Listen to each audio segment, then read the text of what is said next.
Well, all right, y'all. All across the USC, Compton, Watts, Bay to LA, Pomona, California, from valley to valley, we represent that killer Cali. So if you keeping it real on your side of your town, you tune in to Gangsta Chronicles. Gangsta Chronicles, we gon' tell you how it goes.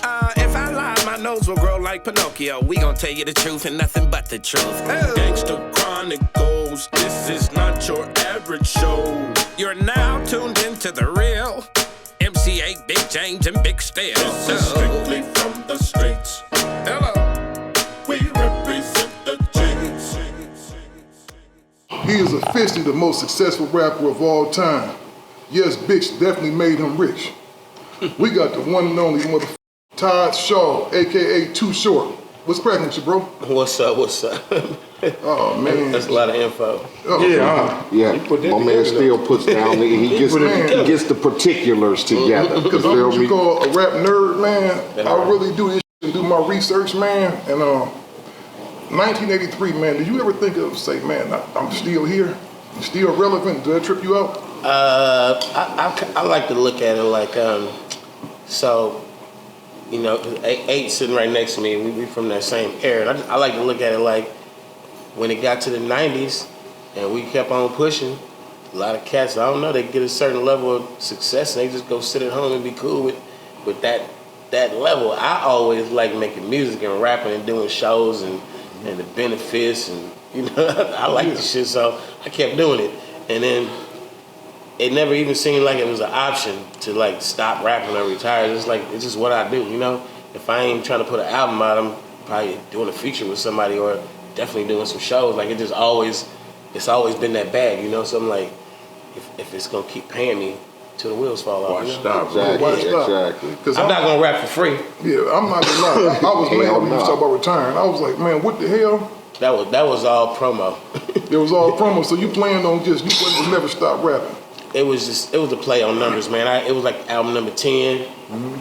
It had been like a bunch of like platinums in a row and shit, and then it just sounded like a good thing between me and the label to run that I'm retiring last album. It was I put it on the first song of the album. It's the last album. Yeah, it was all, and it worked like a motherfucker. It was probably the most free publicity I got that wasn't negative. Wow, man, that's crazy. That's amazing. Just the rumor that he retired, just went around, you know. We come from the same era. I guess we both started back in the old school times, you know. Yeah. Niggas was putting out mixtapes and shit like that. What got you started on, you know, hitting the studio, the garage or whatever and wanting to do mixtapes and shit like that? Yeah, our setup used to be at my house. My bedroom was the lab. I made that motherfucker. I mean, just like I got this spot here, it was just shit to look at and shit to do. You come in there, my rap partner, Freddie B. Freddie B, you know, it all just fell in place the right way. Freddie B grew up in West Oakland. But when I met him, we in high school, he lived in East Oakland. Okay. He did some time in the like juvenile camp, you know, juvenile hall, that shit. So he rapping and shit. This nigga knows niggas from all over the city, from jail and from growing up on one side, living on the other side. A lot of East Oakland niggas don't go to West Oakland, like you just don't go there, and vice versa. But this nigga jump off the bus and walk straight into the West Oakland projects, and they like, what's up, nigga? So, you know, that helped what we was doing too. So basically, me and Freddie B would be at the house, and I just had a cool little setup, bro, where you could take a record. It was a DJ setup. You could take a record, play the instrumental. I'm grabbing records coming out of New York like Dollar Bill, y'all, and Genius Rap and shit. Dr. Jekyll and Mr. Hyde. And we just flip it over, run the microphone through the mixer. I had a little effects machine, and run that shit straight to the cassette. Boost the levels up so that bitch jumping in the red a little bit. So when you play it back, it's loud. It was easy money, bro. The shit just, I mean, we was wearing the streets out. I was getting niggas records out the record store. Music come out on Tuesday. I was getting niggas records before anybody in the city of Oakland could hear the record. So I'm in the record store on Tuesday, Wednesday, Thursday, me and Freddie B got tapes on the street with us on that music before you can even hear the real rapper. we was on them. Yeah, that was the trend we followed too with Toddy T down here and Spade and all them. Yeah, and then I remember first time I got a drum machine, nigga. That shit was like, nigga, a drum machine. So you was just pretty much taking other people's songs and you had them more popping than the original owner. We call it the mixtape shit now. But it had no name for it back then. It was just we didn't have nothing to make music with. Shit. Me being from Compton, and I know you probably know this, James, too. A lot of our raps depicted gang life. You get me? Whether it was Crippin' or Blood or whatever. A lot of your music was towards the pimping and the bitches type of shit. So was that an influence that came from being in Oakland and the scene? So when I first got to Oakland. Because a lot of people don't know that you was from... Yeah, I spent the first 14 years in L.A. Shout out to the twins, your cousins. Yeah, Lance fans. All day. I know y'all was way back doing the Compton thing. Exactly. Them niggas was Uncle Jam's Army back then. Yes, indeed. So look, I get to Oakland and I had all these little advantages and shit. My older brother moved to Oakland a year before me. So I'm walking into a situation where he already took on a few battles and found a little crew and shit. So it's like plug and play. It wasn't really like get down there and fight your way into it, Right. So I get to roaming around the city, kind of stress free. Hook up with my own little crew. We float through the city on the bus, just checking out the vibes and shit. And in 1980, the Hostro was lit. You talking 4-5 years before crack, and pimps and hoes is like models and shit. Them motherfuckers is clean as right. And ain't no image of a drugged out pimp or some shit like that or a crack hoe. Them hoes was looking right. And we used to be little youngsters that go sit up across the street. The hoes see we little niggas and shit. We like, what's up, bitch? Some shit like that. Just right. trying to play, and they give a nigga a little giggle, a little laugh, get on a little youngster. But we out there dreaming, because the niggas is pulling up in the cars, and the bras is like damn near naked and shit. We used to really be like 14, 15, 16, be like, bro, let's go down to the Hostro. And you just go down there and just kind of hang out. We smoking weed, we drinking and shit, and we watching the activity and shit. It's a show. So that shit highly influenced the music based on, prior to showing up in Oakland, I was exposed to a lot of movies, a lot of the blaxploitation movies, a lot of like, I spent a lot of time as a kid on Figueroa, but it wasn't like the Figueroa with the hoes standing out. It was active, but it wasn't like a lot of hoes, not what I was seeing it. Right. So I'm in the hood. I'm in the, we 84th in Hoover, and 83rd in Normandy. I'm in this shit. My cousin live on 105th in Normandy. We around the city. I had cousins that lived in the swamps and Watts, like just around. So my cousins to this day still live on El Segundo in Maine, right across the street from Lock High. Like I'm all over the city. Exactly. But when I got to Oakland and just seen that shit, you got a nigga pulling down the street in a limousine with holes in the back seat with the windows down so you can see the shit. That's different shit. Yeah, you got a nigga at the high school, nigga go to school every day dressed like a pimp, and the hoe drop him off and pick him up every day, and one of the bitches that go to school is this hoe too. And this nigga walking around the school, going to class like, yes, I'm a pimp. Dressed in suits and shit in high school. So it was that kind of shit, and I'm like, I remember at first I used to just rap about, what a nigga was wearing. I got on some jeans and some blah blah. I'm in the party. Trying to follow that New York path. Yeah, that was about a year and a half into this shit, and then I heard the message, and the nigga was like, broken glass everywhere, and I'm like, I was by myself when I heard the message. I had my little radio with me, and I was just listening. I was picturing New York, because we thought, well, damn, if you jump on Greyhound or something and go to New York, and you pull up to one of them labels that, exactly, like, nigga, I rap, and they gonna just sign you. You know what I'm saying? So I'm listening to this nigga rap the message, and I'm like, I'm finna start rapping this shit. I'm seeing this shit in Oakland. I'm like, I'm about to start rapping this shit. So I start putting that in the song. This is right when I met Freddie B, and we just dumped that shit in there, man. Just anything that happened in the streets instantly, just whatever the look was, whatever the clean shit, we just slang, whatever. And we was doing the customized tapes too. That was a good look too. Right.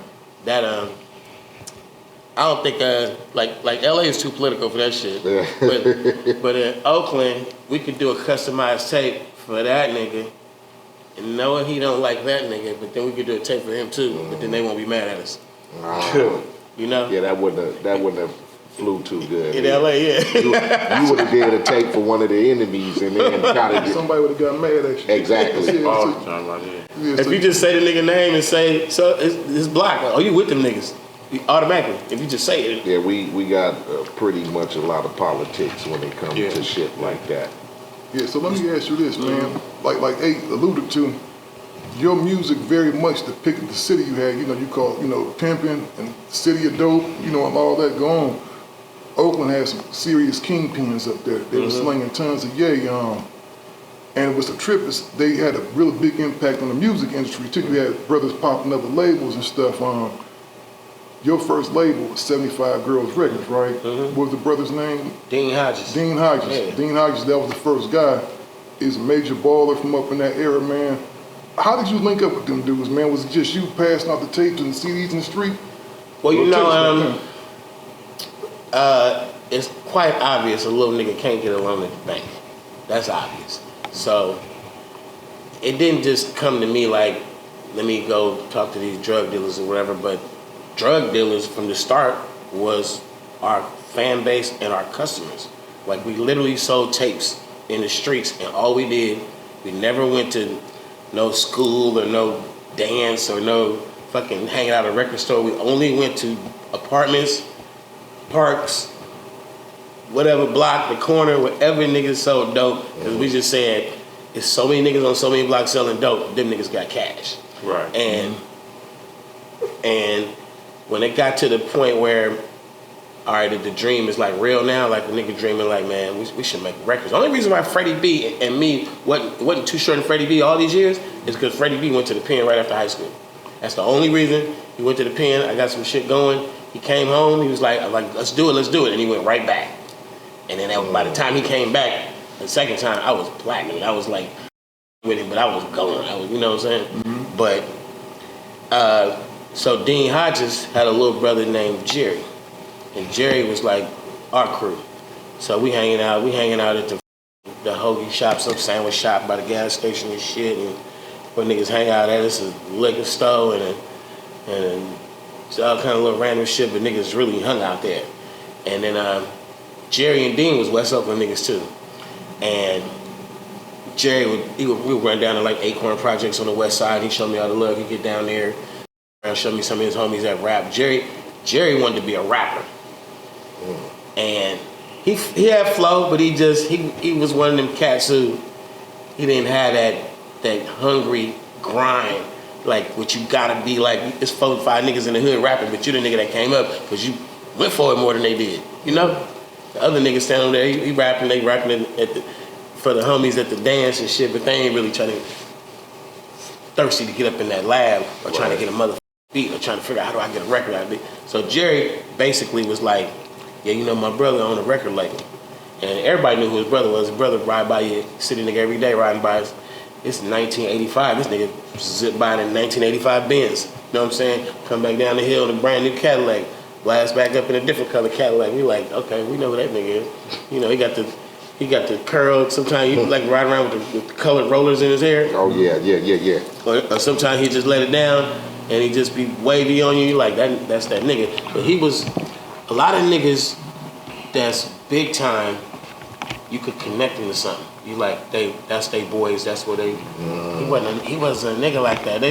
Dean was a nigga who came up. All his little cousins rolled joints for him, and he'd get a big ass bag of weed, like a pound of weed, or some nigga like 12 years old, and make all his little cousins roll joints.